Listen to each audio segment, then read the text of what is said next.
அநேக வாலிப பிள்ளைகள் இருக்கிற கேள்வி என்னன்னா, கிறிஸ்துவ ஒன்று தான், ஆனால் அதுலேயே பாருங்க எவ்வளோ டினாமினேஷன். பெண்டகாஸ்ட் இருக்குது, லுத்ரன் இருக்குது, செவன்த் டே இருக்குது, சிஎஸ் இருக்குது, பேப்டிஸ்ட் இருக்குது. அப்போ ஒரே பைபிள் தானே படிக்கிறோம், எதற்கு இவ்வளோ டினாமினேஷன்?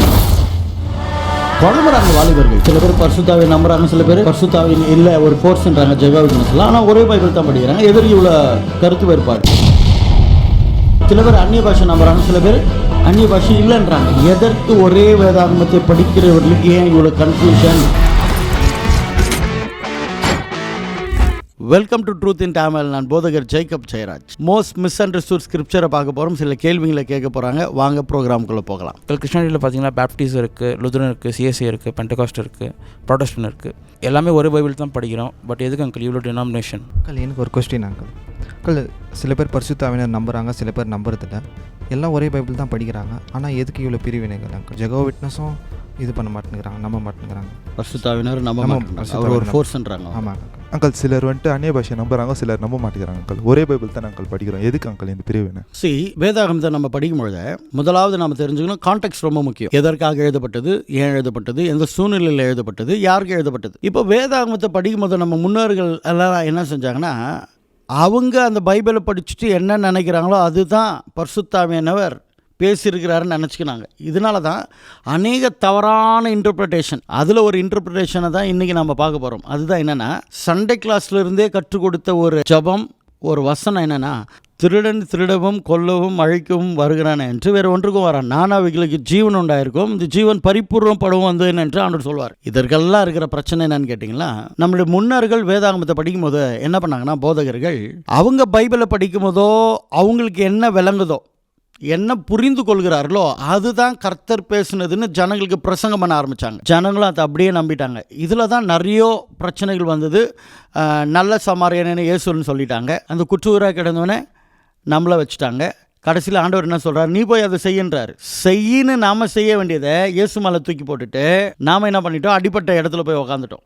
இதெல்லாம் என்னென்னா, இப்படி அவங்க தவறாக வசனத்தை புரிந்து கொண்டு, அதாவது எதற்காக எழுதப்பட்டது, ஏன் எழுதப்பட்டது, எந்த சூழ்நிலையில் எழுதப்பட்டது, யாருக்கு எழுதப்பட்டது, இதுதான் கான்டெக்ஸ்ட். அப்போ ஹிஸ்டாரிக்கல் பேக்ரவுண்ட் எல்லாத்தையும் பார்க்கணும்.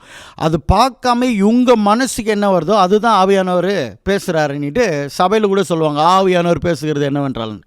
சண்டே கிளாஸில் பாருங்கள், ஒரு வசனத்தை சொல்லி கொடுப்பாங்க. அதை தான் இப்போ நம்ம பார்க்க போகிறோம். யோவான் 10:10, திருடன் திருடவும் கொல்லவும் அழிக்கவும் வருகிறான் என்று வேறு ஒன்றுக்கும் வரான், நானும் அவைகளுக்கு ஜீவன் உண்டாயிருக்கும், அந்த ஜீவன் பரிபூர்ணப்படும் வந்தேன் என்று ஜபிக்கும் பொழுது கூட, ஆண்டவரே திருடன் திருடவும் கொல்லவும் அழிக்கவும் வருகிறான்ப்பா, காப்பாற்றுங்கப்பா, எங்கள் சமாதானத்தை திருடுறான், ஆசீர்வாதத்தை திருடுறான், இத்தை திருடுறான், அத்தை திருடுறான். ஜனங்க என்ன பண்ணிட்டாங்கன்னா, இந்த வசனத்தை சாத்தானே சொல்லிட்டாங்க. ஆனால் உண்மையிலேயே கர்த்தர் சாத்தானை தான் சொல்கிறாரா? இங்கே கவனிக்கணும், நம்முடைய எதிராளியாகவே இருந்தாலும் அவன் ஒரு காரியத்தை செய்யாதப்ப அவன் செஞ்சான்னு மட்டும் நம்ம என்ன பண்ணக்கூடாது, சொல்லக்கூடாது. அப்போ இயேசு சுவாமி யாரை சொல்கிறாரு, என்னத்தை சொல்கிறாரு? உண்மையிலேயே இந்த திருடன் பிசாசி தானா? அது பார்க்குறதுக்கு முன்னாடி ஒரு ட்ரிக்கு. நீங்கள் கான்டெக்ஸ்ட்டு தெரியாமல் பைபிளை படிச்சிங்கன்னா இயேசு சாமியை திருடன் சொல்லிடலாம். அது எப்படின்னு சொல்கிறேன். திருடன் திருடவும் கொல்லவும் அழிக்கவும் வருகிறானே அன்றி. இப்போ திருடன் என்ன பண்ணுறான், கொல்லவும் அழிக்க வரான். இப்போ பாருங்கள், மத்தேயு 24:43 என்ன சொல்லுதுன்னு நம்ம முன்னாடி பார்த்தோம்னா, திருடன் என்ன ஜாமத்தில் வருவான் என்று முதல் பகுதி அப்படி தான் எழுதப்பட்டு இருக்கும். அதே வருவான் என்று அப்படியே மைண்டில் வச்சுக்கின்னு மறுபடியும் இங்கே படிங்க, திருடன் திருடவும் கொல்லவும் அழிக்கவும் வருகிறானே அன்றி. அங்கே திருடன் வரான், இங்கேயும் திருட வரான். இப்போ மத்தேயு 24:43 படித்தோம். இப்போ 44 படிக்கும் போதோ அங்கே என்ன சொல்லப்பட்டு இருக்குன்னா, யார் அந்த திருடன் அப்படின்னு இதை வச்சு நம்ம யோசித்து பார்த்துட்டோம்னா, நீங்கள் நினையாத நாளில் மனுஷகுமாரன் வருவார். புரிஞ்சுச்சா இப்போ யார் திருடன்னு? அதுதான் சொல்கிறேன். கான்டெக்ஸ்ட் தெரியாத படித்தோம்னா ஜீசஸே திருடனாக பண்ணி விட்டுடலாம். அப்போ வேதத்தை படிக்கும் போது நம்மளுக்கு கான்டெக்ஸ்ட் தரணும், சரிங்களா? இப்போ பார்த்துடலாம் வாங்க, இந்த திருடன் யாருன்னு. 10ஆம் வசனம் சொல்லுதில்ல, எப்பவுமே புரிஞ்சுக்கணும், ஒரு அதிகாரத்தை நம்ம படிக்கும் போது சரியாக புரியலைன்னா அதுக்கு முன்னாடி இருக்கிற அதிகாரத்தை படிக்கணும், அதுக்கு பின்னாடி இருக்கிற அதிகாரத்தை படிக்கணும். இந்த யோவான் 10ஆம் அதிகாரம் 9 தான் தொடங்குது, சரிங்களா? ஏன்னா அப்போ எழுதும் போதோ சாப்டர் டிவிஷன் இல்லை. நான் ஏற்கனவே பைபிள் இன்டர்பிரேஷனில் அதை நான் சொல்லியிருப்பேன். ஓகே, இப்போ இது தெரிஞ்சுக்கணுன்னா என்ன பண்ணணும்னா, 8ஆம் வசனத்தை நம்ம படித்தோம்னா ஓரளவு புரியும். இங்கே ஜீசஸ் சொல்கிறாரு, அது யோவான் 10:8, எனக்கு முன்னே வந்தவர்கள் எல்லாம் கல்லரும், திருடன் கல்லன் ரெண்டு ஒன்று தான், கொள்ளைக்காரருமா இருக்கிறார்கள். இப்போ யாரும் ஒரு நபரை தான் ஆண்டவர் சொல்றாரு. ஏன்னா கல்லரும் கொள்ளைக்காரருமாக இருக்கிறார்கள். இதே தான் ஆண்டவர் என்ன பண்ணுறாரு, 10 யூஸ் பண்ணுறாரு.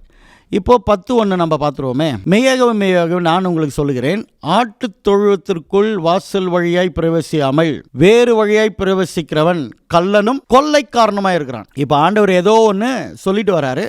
இந்த இடத்துல எந்த பிசாசியை பற்றி சொல்கிற மாதிரி இல்லை. ஏன்னா 8ஆம் வசனம் தெளிவாக இருக்குது. எனக்கு முன்னாடி வந்தவன் கள்ளர்களும் கொள்ளைக்காரமாக இருக்கிறாங்க. அப்போ யார் இந்த கள்ளர், யார் இந்த கொள்ளைக்காரர்னு 9ஆம் அதிகாரத்தை படிக்கும் போது தான் நமக்கு தெளிவாக தெரியும். இப்போ ஆண்டவராகிய இயேசு கிறிஸ்து ஒரு இடத்துக்கு போகும்போது அங்கே சீடரும் கேட்குறாங்க, ஒருத்தன் கண்ணில்லாத இருக்கிறான், குருடனா.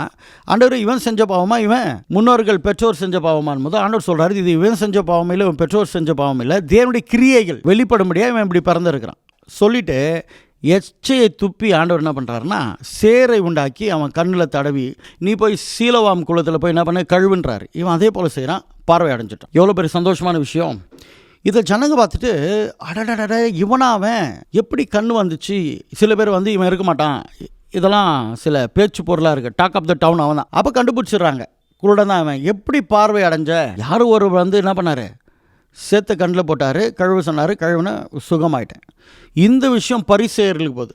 கவனிக்கணும், பரிசேயர் யாருன்னா அவங்களாம் டீச்சருங்க. சில பேர் ராபாயா கூட அதில் இருக்கானுங்க, சரிங்களா. இன்னொன்று, இவர்களை மெய்ப்பர்களுக்கு அடையாளமாக தான் அவங்க நினச்சிட்டு இருந்தாங்க. ஏன்னா மோசேனுடைய ஆசனத்தில் இவங்க தான் உட்காந்துட்டு இருக்காங்கன்னு ஜீசஸ் சொல்கிறார் மத்திய 23. அப்போ இவங்க ரிலீஜியஸ் லீடர் ப்ளஸ் இவங்க தான் ஜனங்களை வழி நடத்துகிற மெய்ப்பருங்க. You got it.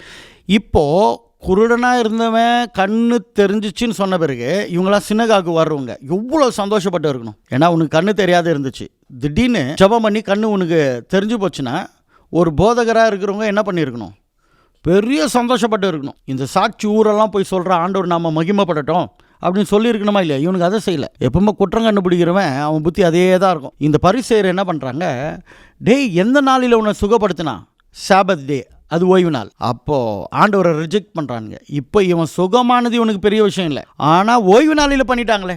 ஜீசஸ் தெளிவாக இருக்கிறார் இன்னொரு இடத்துல, மனுஷனுக்காக தான் ஓய்வு நாள், ஓய்வு நாளுக்காக மனுஷனை படைக்கல, மனுஷன் தான் மெயின். இப்போ இவனுங்க என்ன பண்ணுறாங்கன்னா இந்த விஷயத்தை அவங்க பேரண்ட்ஸ் கிட்ட கேட்குறாங்க. அப்படின்ட்டு அவங்க அப்பா அம்மாவை கூப்பிட்டு கேட்கும் போதோ அவங்க தெளிவாக சொல்கிறாங்க, அவன் வயசு அவனுக்கு இருக்குது, அவனே சொல்லிவிடுவான், இதை எங்களை கேட்காதீங்கன்னு அவாய்ட் ஆகிடுறாங்க. ஏன் அப்படி அவாய்ட் ஆகிறாங்கன்னா 22 சொல்லுது, அவனுடைய தாய் தகப்பன்மார் யூதர்களுக்கு பயந்ததினால் இப்படி சொன்னாங்க. ஏன் யூதர்களுக்கு பயப்படணும், ஏனெனில் இயேசு கிறிஸ்து என்று எவனாவது அறிக்கை பண்ணினால் சொன்னாவே அவர் பெயர் அவனை ஜெப ஆலயத்துக்கு புறம்பே தள்ள வேண்டும் என்று யூதர்கள் அதற்கு முன்னே கட்டுப்பாடு செய்திருந்தார்கள். ஏற்கனவே அவனுக்கு என்ன பண்ணுறானுங்க, அவர் பெயரை சொன்னாவே முடிஞ்சு போச்சு கதை. இப்போ ஜீசஸ் பேரை சொன்னா என்ன ஆகிடும், சினகாகுலேருந்தே தள்ளிடுவானுங்க. அதில் அவங்க அப்பா அம்மா என்ன பண்ணுறாங்க, எஸ்கேப் ஆனதும் மறுபடியும் இவனையும் கூப்பிடுறாங்க, எங்களுக்கு தெளிவாக சொல்லு. ஏன்னா ஒரு தேவனால் வந்தவன் சாபத் டே ஓய்வு நாள் என்ன பண்ண மாட்டான், அவன் வயலேட் பண்ண மாட்டான். நீ சொல்கிறவன் வயலேட் பண்ணிக்கிறான், திட்டுப்படுத்திக்கிறான். அதனால் அவன் தேவனிடத்துலேருந்து வரல, நீ எப்படி குணமான சொல்லும் போதோ அவன் மிகவும் தெளிவாக பேசுகிறான், தலையில் ஆணை அடிக்கிற மாதிரி பேசுகிறான். நீங்களும் அவருக்கு சீடர்களாக விரும்புகிறீர்களா கேட்டான் பாருங்க ஒரு கேள்வி. இப்போ தான் என்ன பண்ணுறாங்கன்னா 34 வசனம் 9:34 என்ன நடக்குது பாருங்க. அவர்கள் அவனுக்கு பிரதியுத்தரமாக, முழுவதும் பாவத்தில் பிறந்த நீ எங்களுக்கு போதிக்கிறாயோ என்று சொல்லி அவனை புறம்பே தள்ளினார்கள். பரிசேயர்கள் ஒரு மெய்ப்பர்கள், அவன் குணமானதுக்கு இவங்க சந்தோஷப்பட்டுக்கணும், ஆனால் சந்தோஷப்படலை. பொறாமைனால என்ன பண்ணுறாங்க, இயேசு மேலே இருக்கிற கோபத்தை இவன் மேலே வெளிப்படுத்தி இவனை சினகாகிலிருந்து தள்ளிடுறாங்க. இது ஜீசஸ்க்கு தெரிய வருது. அதுதான் 35. அவனை அவர்கள் புறம்பே தள்ளினதை இயேசு கேள்விப்பட்டு அவனை கண்டபோது, நீ தேவனுடைய குமாரனிடத்தில் விசுவாசிக்கிறாயா என்றார். அதற்கு அவன், ஆண்டவரே, அவரிடத்தில் நான் விசுவாசமாக இருக்கிறதற்கு அவர் யார் என்று கேட்டான். எவ்வளவு நோபல் பர்சனாக இருக்கான்னு பாருங்க, தெளிவாகிறான் அவன். இயேசு அவனை நோக்கி, நீ அவரை காண்கிறாய், உடனே பேசுகிறவர் அவர்தான் என்றார். உடனே அவன், ஆண்டவரே விசுவாசிக்கிறேன் என்று சொல்லி அவரை பணிந்து கொண்டான். ஆண்டவர் ஓர்ஷிப் பண்ணுறான்.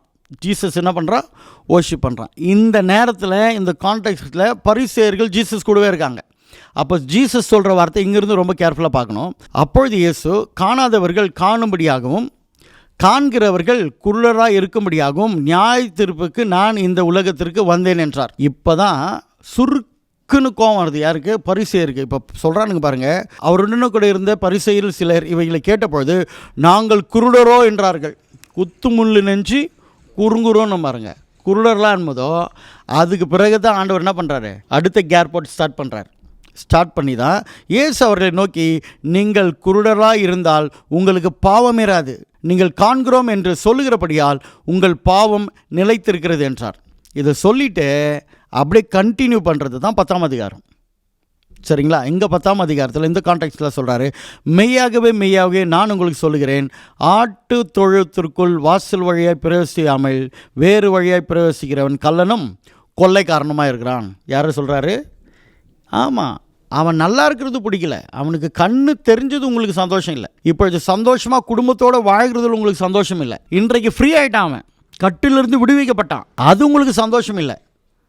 அவனுக்கு கண்ணு தெரியாமல் இருந்தாலும் நீங்கள் சொல்லுகிற பாரம்பரியத்தில் தான் அந்த கட்டில் தான் இருக்கணும். அப்போ எவ்வளோ தீமையான புத்தி உங்களுக்கு இருக்குது. மனுஷன் முக்கியமாக, ஓய்வு நாள் முக்கியமாக? மனுஷனுக்காக ஓய்வு நாளா, ஓய்வு நாளுக்காக மனுஷனா? இந்த இடத்துல தான் சொல்லுவார் ஆண்டவர். 6ஆம் வசனம், இந்த உவமையை இயேசு அவர்களுடனே சொன்னார், அவர்களோ அவர் சொன்னவைகளின் கருத்தை அறியவில்லை, புரியல.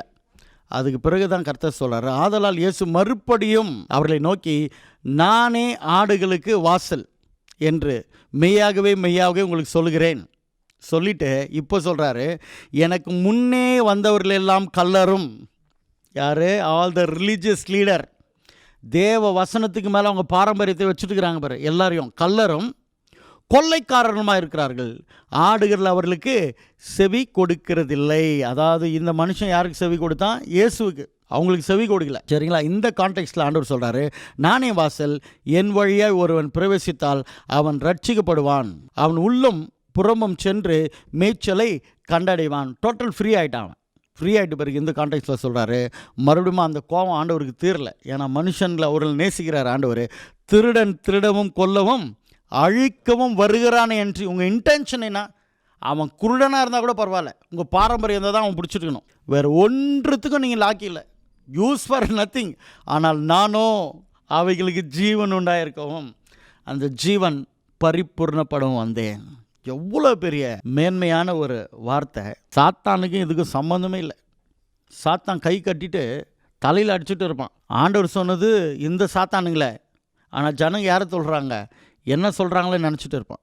So all the religious leader, நம்ம ஊழியக்காராக இருந்தாலும் நம்ம யாராக இருந்தாலும் சரி, யாரையாச்சும் நம்ம ஒடுக்கும் போதே, நெருக்கும் போதே, அவமானப்படுத்தும் போதே கர்த்தர் அப்பேற்பட்டவங்களாக தான் சொல்கிறாரு திருடர்கள் என்று. ரிலீஜியஸ் லீடர், சாத்தான் இல்லை. புரியுதுங்களா? இனிமேல் ஜெபிக்கும் போதே இது போலலாம் ஜெபிக்கக்கூடாது. இதை பார்த்துட்டு ரிலீஜியஸ் லீடருங்க கற்றுக்கொள்ள வேண்டும். நாம் அந்த திருடர்கள் லிஸ்ட்டில் இருக்கக்கூடாது. We should stand for the people, for their wellbeing. அவன் தான் நல்ல மெய்ப்பன். அதனால் ஆண்டவர் சொல்கிறாரு, இந்த மாதிரி உடைக்கப்பட்டவர்கள், உதவுகிறதுக்கு ஆள் இல்லாதவங்களுக்கு நானே நல்ல மெய்ப்பன். இந்த நிகழ்ச்சி உங்களுக்கு பிடிச்சிருந்தால் மற்றவங்களுக்கு ஷேர் பண்ணுங்கள், இது குறித்து பேசுங்க. சீக்கிரத்தில் நான் உங்களை சந்திக்கிறேன். May God bless you.